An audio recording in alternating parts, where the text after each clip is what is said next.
Folks, welcome to the Prepared Homestead. This is Travis. Thank you all for stopping by to watch. I'm late getting started this morning. Just doing things and lost track of time, and yep, that's how it goes. Anyways, I guess to start off, according to the news, if you adjust the camera just a hair, according to the news, there has been a temporary, or not temporary, tentative agreement with the railroad unions and the railroad companies that could possibly avert a shutdown and strike. From what I was reading this morning, apparently this announcement came out at 5 a.m. roughly from the White House. The story is that they were negotiating all night long at the White House, and that Joe Biden himself stayed up all night presiding over that and was the key negotiator. Now, you can believe that or not, but the point is that this tentative agreement has been between the union rep negotiators and the rail companies, but it hasn't been voted on by the actual unions themselves. I don't know if that'll happen today or whatever. Of course, if they approve it, then I guess this is all over. If they don't approve it, if the unions don't accept it, it does not mean that a strike will happen tomorrow, because they did agree to a cooling off period to the end of this month, which kind of tells me that there may be a better chance that this doesn't get accepted. The thing is, and the news reported this, that no one knows what the deal is. They're not releasing what this tentative deal is. You know, how much stuff has Joe Biden dumped into the unions to get them to accept this? Who knows? So we'll see. Maybe it'll happen, maybe it won't. Before I get this going today, if you're still interested in these t-shirts, I don't know, let's see if I can get a good angle at it. They are for sale, and actually a few others. My wife and I have been trying our hand at t-shirt designs. We certainly don't know what we're doing, but we got to come up with a few good ones. And there's a link down in the description below. I made one. It's a Tree of Liberty t-shirt. And then my wife has made 2 or 3 or 4, I don't remember, stuff like, grow gardens, not government. I don't know, a few other things I can't remember. But if you're interested in that kind of stuff, like I said, there's a link down below. They're printed here in the United States by some good friends of ours that are whole Bible believing, prepping, like-minded people. So you're supporting a business that's like that. I had again, this is one of the reasons why I was running late. A lot of stuff on my mind today. Had 3, let me think before I say this. Yes, 3. It's been so busy here lately, I can't keep track of things. I need to get me a personal assistant. Ha ha ha ha. That was a joke because I wouldn't be able to pay him.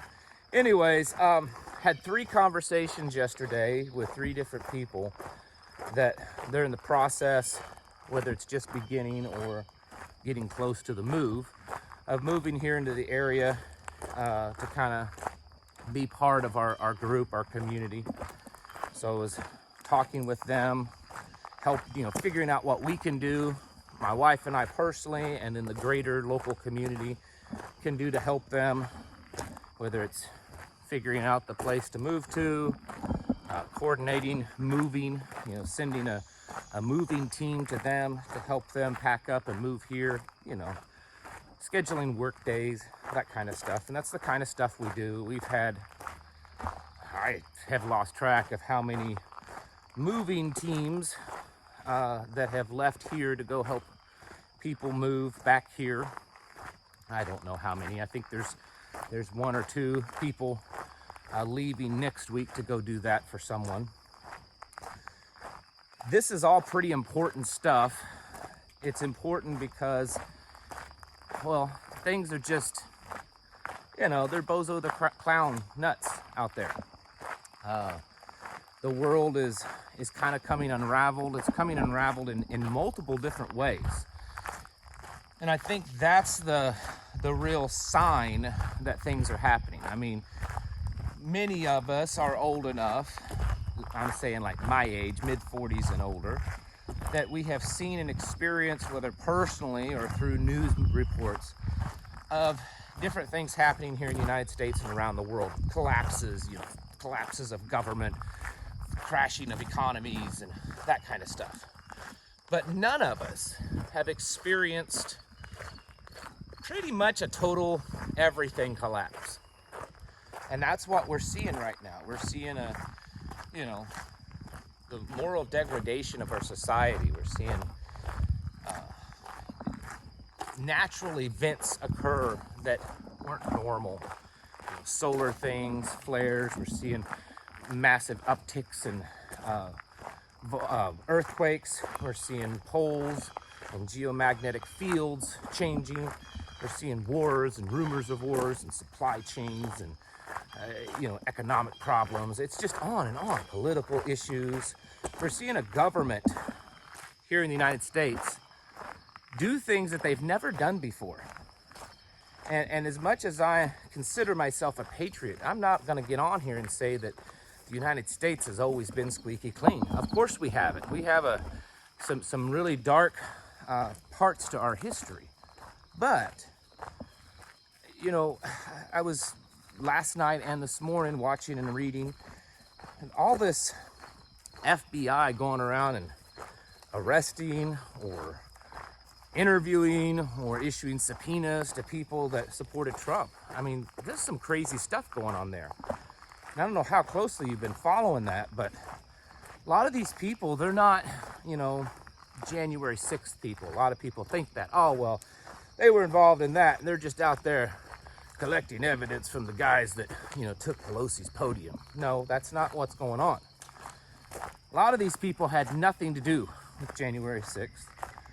Reading that the subpoena was actually for the teenage daughter, because apparently she had posted some, things on social media about the 2020 voting thing. Cell phones have been seized. It's insane. It's absolutely insane. Questioning people and seizing documents and stuff, all because of a political language that they spoke out loud. Hey, I don't know at what point you can officially consider a nation to be a communist, but I'd say that right there, political free speech, that's going to push us that direction really fast. That was one of the, if you read our founding fathers, in both the Federalist and the Anti-Federalist papers and all the other writings, it was pretty much a unanimous, even though there was very much disagreements and other things. One thing that was very unanimous on is that political free speech had to be protected.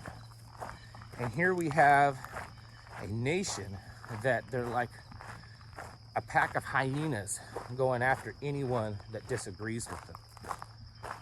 And including coming from the podium of the president himself, basically saying that, we're not going to tolerate opposing views. There's some good Republicans that we work with, but the rest of you that we disagree with, you're all, semi-fascist and terrorists and stuff. That's scary stuff, folks, regardless of where you lie politically. And I don't consider myself a Republican at all or a Democrat. I'm very strongly independent. I do not, I get on here, I'm the Republican Party's biggest critic, always have been. This is beyond that now. So I guess all this that I'm talking about was gonna try to lead me to a point.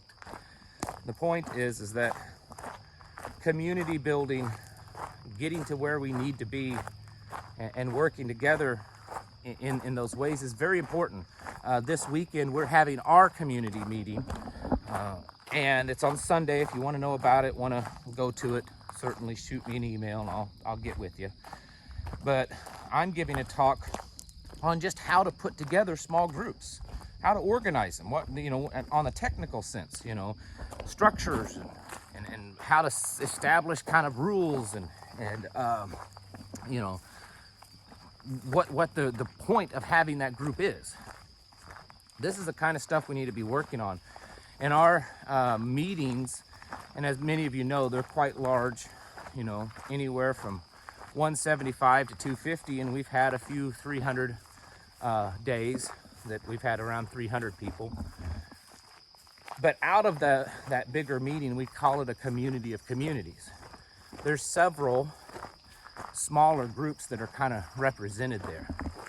And most of them I have nothing to do with. I encourage it, you know, go meet for coffee sometime, go, you know, have dinner at each other's house, whatever it is. But that's what's happening. And we have to be doing that. We have to be putting a lot of focus on that. I know I'm very sympathetic to the lone wolf idea. And I'm sympathetic to that because deep down inside, I'm kind of a loner. I know I get on here and talk every day, but truth be told, kind of an introvert. I don't enjoy necessarily getting up in front of people and talking. I can do it. It's just not something I love. And if I was a single guy and no kids, I'd probably just, you know, do my own thing away from everyone. So I get the lone wolf idea. The problem is it's not a very successful one, not with what's going on today. If we were facing simply an EMP or simply nuclear attack or, you know, some type of other singular event, then I would say that, you know, there might be some advantages to being a lone wolf. But we're watching everything collapse. We're watching everything around us rapidly change, become something vastly different than what it was. Because of that, being a lone wolf is going to be really tough on people. And we have to do our best to come together as a community. I know you're going to tell me, can't find anyone. There's no one like me around me. Well, it's possible, but probably unlikely. There's ways to do it. The website that I created, tphnetwork.com, it's kind of a free speech social media platform. That's one way to find people in your area. I have people email me all the time, every day just about. Hey, I live in, you know, eastern Washington State. I live in, you know, southwestern Kansas, so on and so forth.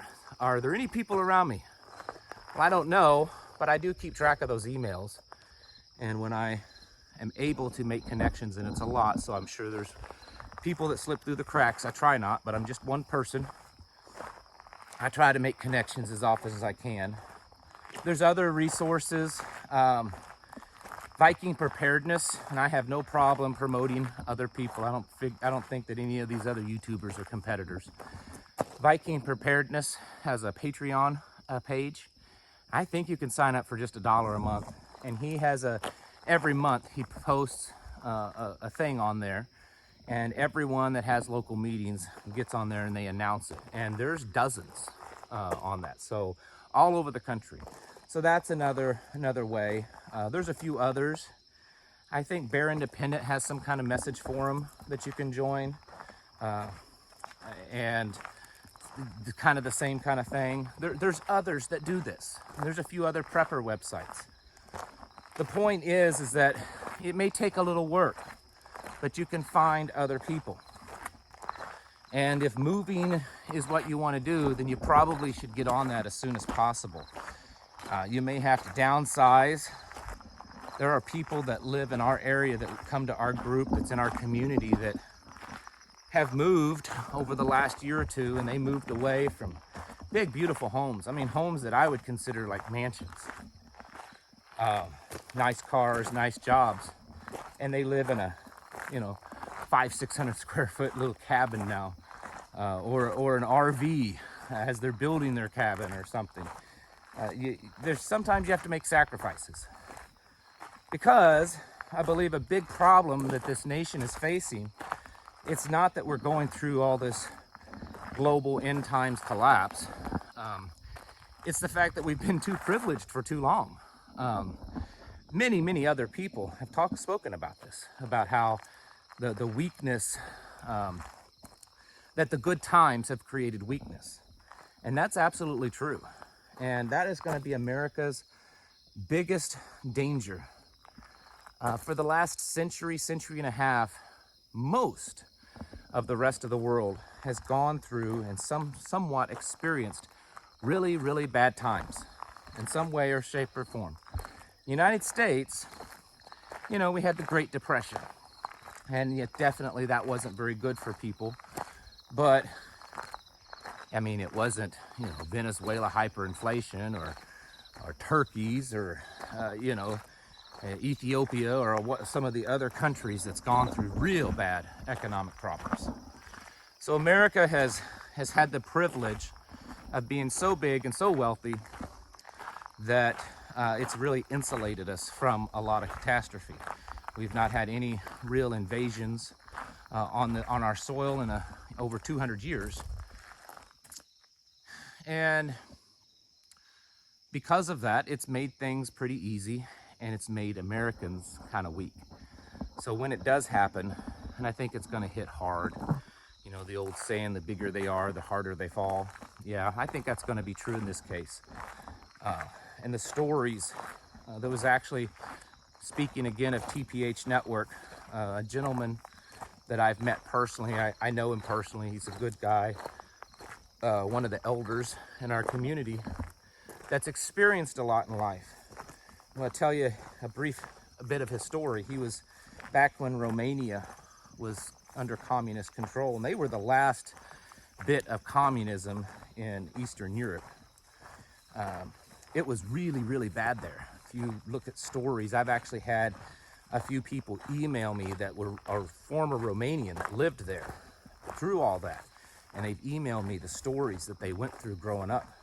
And they're horrific, absolutely horrific. And so this gentleman that's part of our group, he was telling his story, and he's not Romanian, but he was part of a group smuggling Bibles into Romania. And the things that he saw, the world that existed over there, so vastly different than here in the United States. And he was telling that story on TPH Network, you know, typing it out, making posts. This is the kind of world that we could see, looking at other places in Eastern Europe, Bosnia, what went on in Russia during the Communist Revolution, China, Communist Revolution, Cuba. I've had so many people, I don't know, at least a dozen or two over the last couple of years that come from Cuba and that remember. Some of them are old enough to even remember the Communist Revolution in Cuba, lived through it. And they said that they're watching America, the safe haven that they ran to, goes exactly down the same path. And it worries them, and it saddens them. The things that we could potentially see in the next year or two might just rock us to the core.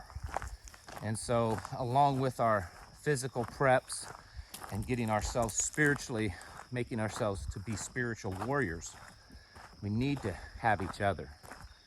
We need to be building those connections. It's very important. You know, I'll help anyone as much as I can. I can't help everyone. That's the sad thing. I'm one person, and it's hundreds of emails a day sometimes. But I'll do the best that I can, because, folks, this is what we need to be doing. The world's certainly not getting any better. And we're watching evilness like communism and other things just steamroll right through our communities. Folks, get your houses in order. Prepare yourselves mentally, physically, and spiritually. Thank you for watching. I'll catch you in the next video.